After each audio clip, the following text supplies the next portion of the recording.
Galvenais tiesnesis mums ir no Somijas, tas ir Matijas Gerstrānijus. Pa to laiku Latvijas izlases bīstam uzbruk un Aleksejs Višņakovs rāda ar roku, ka viņš tika ķeksēts sodu laukumā, bet tiesneši, manis tikko pieminētās Somijas tiesnešu brigāde, ļauj turpināt šo cīņu. Jūs līdz Latvijas komandai un mēs visi kopā cerēsim uz mūsu puišu uzvaru. To laiku centrējums sodu laukumā ļoti spēcīgi, jā.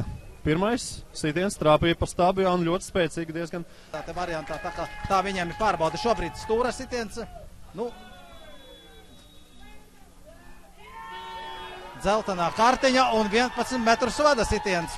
Pēc stūra sitiena izpildes soda laukumā un 11 metru soda sitiens darīs Šetkus, kurš spēlē Kiprā. Eleganti apmānā, tātad 1-0, jau spēles 10. minūtē, rezultāts kļūst 1-0 Latvijas labā.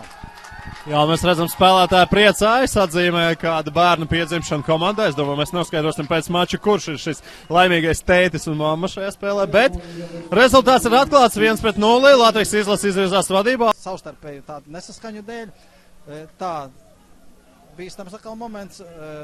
16. numurs, tas ir Ivaškevičs. Kausa cīņa, kas notiks svētdien, ir viens no sagatavošanās posmiem pirms rudenī startējošā pasaules čempionāta. Edgars Gaurečs, vārti 2-0, ļoti labi pacīnās soda laukumā. Krasnojārskas Jeņisēja uzbrucējs. Es domāju, apsteidza pretinieka aizsargu un rezultāts ir 2-0. Jāatzīst, ka mēs jau sen gaidījām Gaureša gūtos vārtus izlasēt, tā kā Edgaram tas noteikti notikums.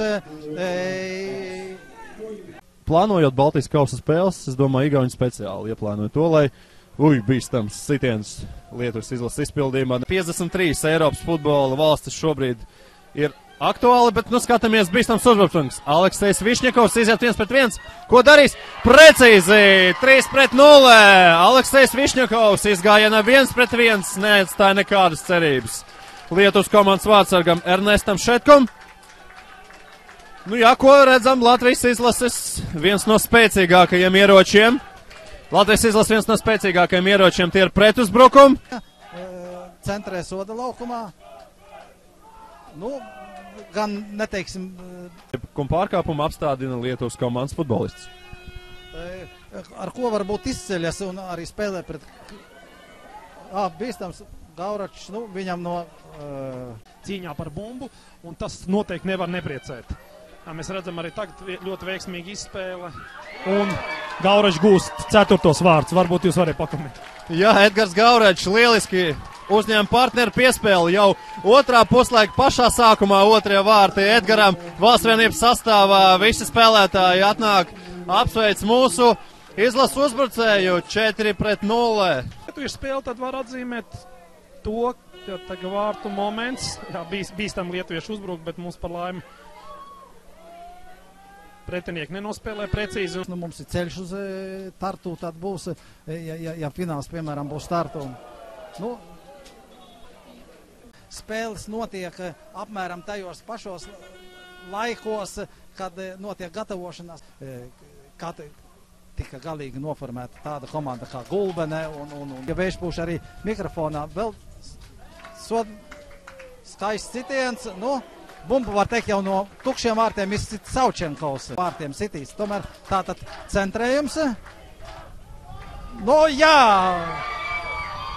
Un šoreiz jau ar vārtu gūmu izceļas mūsu 20. numurs. Vitālijs Smirnovs aizsargs pieslēdzās standarta situācija un gūva 5. vārtus. Šajā gadījumā Vējš ir mūsu palīgs.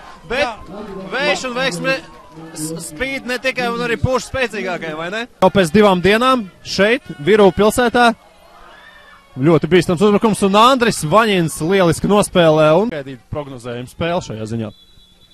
Un jāņem vērā arī tas fakts, ka šobrīd tieši Nauris Bulvītis arī saņem brīdinājumu šķiet. Nē, tas nav Nauris Bulvītis, Alvērpā, tā Tradaviča sitiens un pēc rikošeta.